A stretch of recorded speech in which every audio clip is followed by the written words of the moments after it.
తిరుపతి పార్లమెంటుకు వస్తే మనం తిరుపతి పార్లమెంటు చాలా కీలకమైన నియోజకవర్గం. మనం చూసాం అంతకుముందు తిరుపతి పార్లమెంటుకి ఉప ఎన్నిక జరిగింది. వైసీపీ గెలిచిన తర్వాత ఆయన కరోనా వల్ల చనిపోయాడు. చనిపోతే అక్కడ బై ఎలక్షన్ జరిగింది. బై ఎలక్షన్లో బెంగళూరు నుంచి, చెన్నై నుంచి బస్సుల్లో దొంగ ఓటర్లని తెప్పించి ఓట్లు వేయించారు వైసీపీ వాళ్ళు.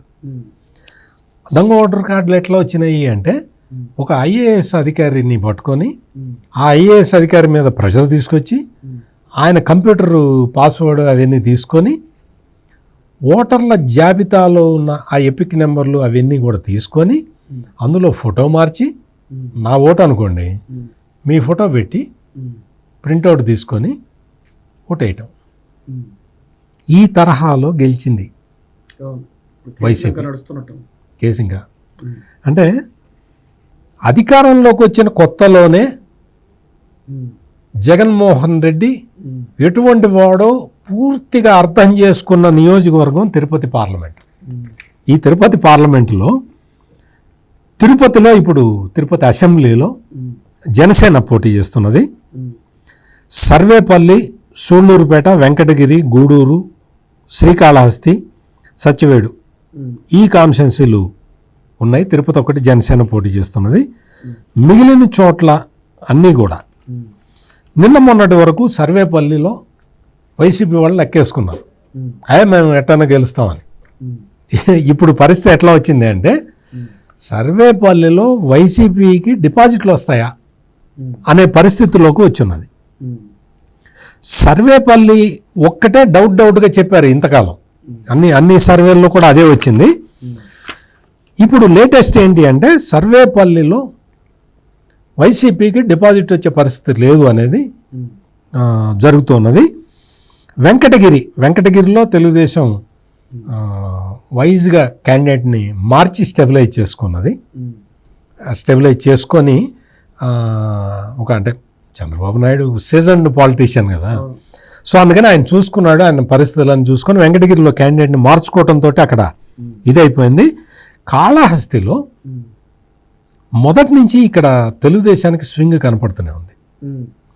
కాళహస్తి ఏంటి అంటే, అతను ఆ వైసీపీ క్యాండిడేట్ బిఎఫ్ మధుసూదన్ రెడ్డి ఎవరైతే ఉన్నాడో అతని హై హ్యాండెడ్నెస్ అసలు చాలా విపరీతమైన దీంతో రకరకాల పనులు చేశాడు అక్కడ. అదంతా కూడా ఈ రోజున పార్టీకి వ్యతిరేకంగా జరిగిపోయింది. ఇప్పుడు కాళహస్తిలో తెలుగుదేశం క్యాండిడేట్ బొజ్జల గోపాలకృష్ణారెడ్డి కొడుకు ఎంత ఇది అంటే, చంద్రబాబు నాయుడు అక్కడ పబ్లిక్ మీటింగ్లో కూడా చెప్పాడు, నాకు అత్యంత సన్నిహితుడు, నా ఫ్రెండ్ గోపాలకృష్ణారెడ్డి కొడుకుని మీకు అప్పగిస్తున్నాను, మీరు గెలిపించుకోవాల్సిన బాధ్యత మీది అంటే, ఆ రోజు నుంచి మొత్తం తెలుగుదేశం కార్యకర్తలు ఎవరు కూడా నిద్రాహారాలు మానేసి పనిచేశారు, చేస్తున్నారు. ఇంకా ఇది విపరీతమైన స్వింగ్ ఇక్కడ కనపడుతూ ఉన్నది. మొత్తం సూళ్లూరుపేట ఎస్సీ కాన్స్టిట్యున్సీ మీద ఒక్కదాని మీద ఇప్పుడు వైసీపీకి ఒక హోప్ ఉన్నది. మిగిలినవన్నీ కూడా మొత్తం తెలుగుదేశం క్లీన్ స్వీప్ కనపడుతూ ఉన్నది. చిత్తూరు కాన్స్టిట్యున్సీ చూస్తే ఇది కూడా చాలా కీ కాన్స్టిట్యున్సీ.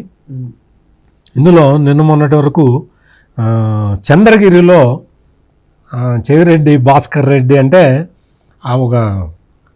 ఆయన నేనే అసలు విష్ణుమూర్తిని అన్నట్టు చెప్పుకున్నాడు. ఇప్పుడు ఆయన ఒంగోలు పార్లమెంట్కి వెళ్ళిపోయి ఆయన కొడుకుని పెట్టాడు ఇక్కడ. మొత్తం కంప్లీట్గా చంద్రగిరి మొత్తం కూడా మారిపోయి ఉన్నది. తెలుగుదేశం పార్టీకి షూర్ సీటుగా మారిపోయింది. నగరిలో మనం చూసాం, రోజాకి డిపాజిట్లు కూడా వచ్చే పరిస్థితి కనపట్టలేదు. గంగాధర్ నెల్లూరులో నిన్న మొన్నటి వరకు కొంత వైసీపీ ఫేవర్గా ఉంది, బట్ ఇప్పుడు అక్కడ తెలుగుదేశం పార్టీ బాగా పుంజుకున్నది. చిత్తూరు తెలుగుదేశం క్లియర్ కట్ మెజారిటీతో గెలవబోతున్నది. పూతలపట్టు తెలుగుదేశం పార్టీకి విన్నింగ్ ఎడ్జ్ కనపడుతున్నది.